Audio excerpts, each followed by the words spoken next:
everyone, welcome back to today's video. Today in the 100 Acre Wood, I'm tackling Rabbit. Now my feelings towards Rabbit are a little bit complicated. On one hand, I found Rabbit very annoying. He is a worrier, and just the constant nagging of the other characters in the stories I found very stressful. Relatable, but stressful. On the other hand, I admire how practical Rabbit is. Like, there's a story where Pooh gets stuck in Rabbit's burrow after eating honey, and the only way that he could get out was to go on a fast for 3 days in order to lose enough weight to squeeze through. And during that time, Rabbit decided to use Pooh's legs as drying racks.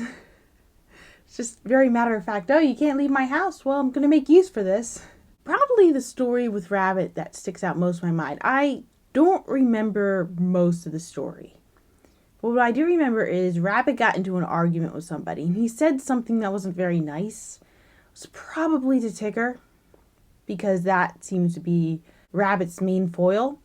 But during the dream, he had like stone images of Pooh and Piglet come up and go like, you know, Rabbit, that wasn't very nice. And Rabbit's like screaming until he wakes up. It was just a joke! It was just a joke! I think a lot of people probably end up screaming that nowadays on things that weren't exactly jokes, or were more mean-spirited than they perhaps realized before they said it. However, there was one vague memory I have where Rabbit was comforting to me. So when I was about 8, I want to say, I got super dehydrated and I ended up in the hospital. It's like one of those things, was it actually a dream? Was it not? I think this is something that actually happened. The repercussions of that hospital trip, I'm still feeling to this day, because that sparked off, in a very Rabbit-like fashion, it sparked off a lot of anxieties in me that I had to get under control. Which, thankfully, I largely have at this point. But during that hospital trip, I got a little stuffed animal of Rabbit. And Rabbit was wearing a red backpack. Thinking back, I can't remember if that backpack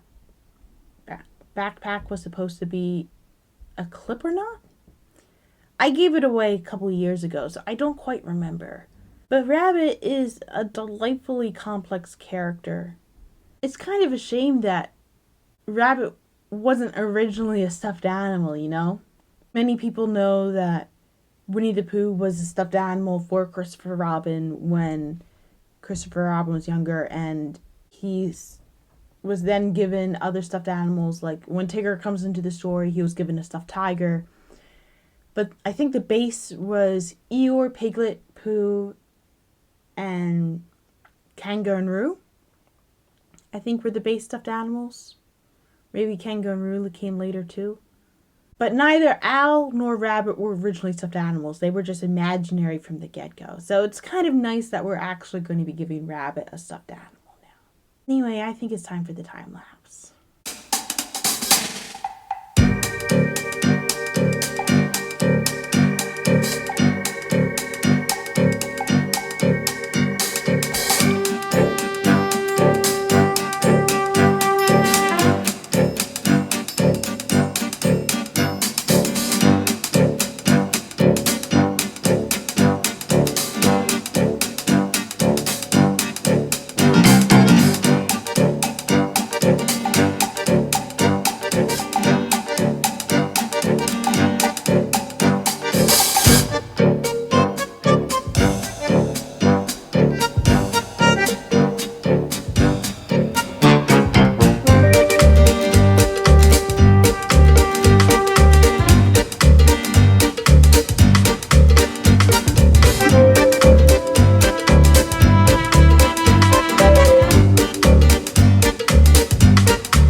take a bit of the shine off, we can get a little bit more. Unfortunately, the positioning of the felt eyes makes him look a bit dazed. Which, I mean, is better than sad. Before the eyebrows, Rabbit looked sad. It's like these were the eyes that should have been for Eeyore, right? Not crazy about the whiskers. I may have trimmed them too short, but I also just may not have positioned them correctly. But too bad, he's stuck with them now. Rabbit can obsess about that himself. And while making Rabbit, I mean, I did use like a rougher yarn than I prefer for stuffed animals, but I felt that was suitable for Rabbit. Rabbit is a bit rough about the edges, yeah, and I'm very glad I'm finally getting to the end of this. I've had this ball for a couple years now. The felt was a breeze compared to Tigger.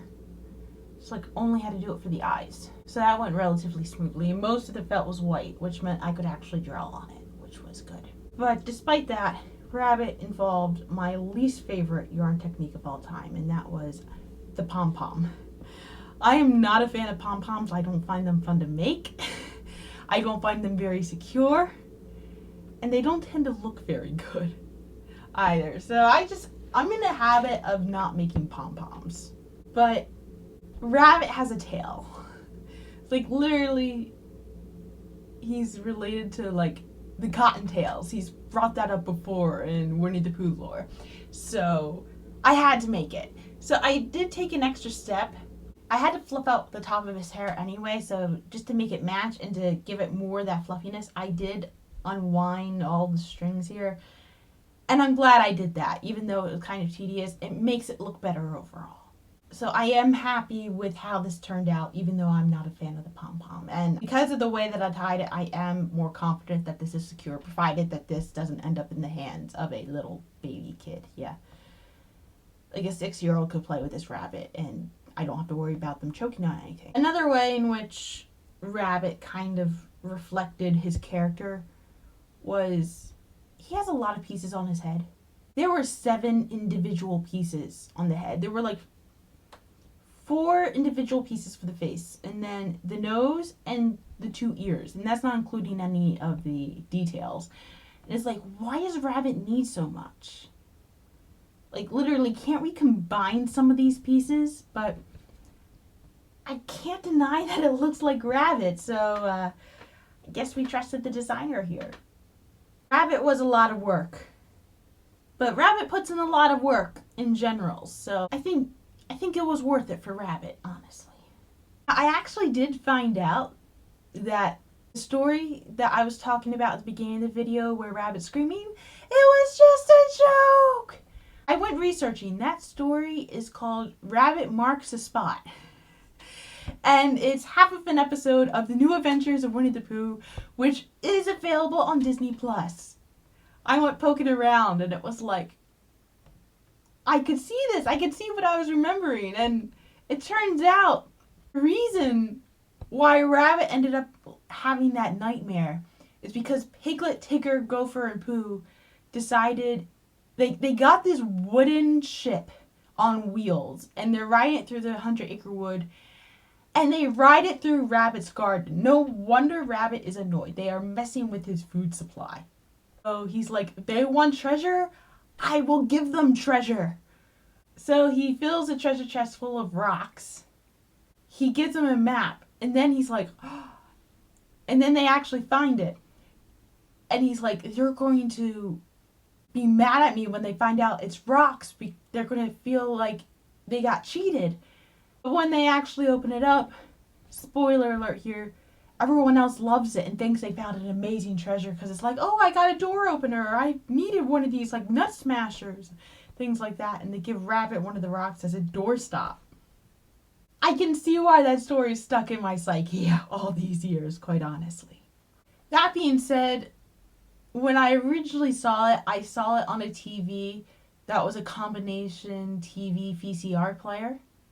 And watching it now on a TV that's like high definition and whatnot, the animation didn't quite translate all that well. Rabbit looked green. I don't remember Rabbit looking green when I saw it on the original TV. So I think that's just the animation having trouble jumping between the mediums. But yeah, that is Rabbit. And that was today's entertainment. Have a nice day.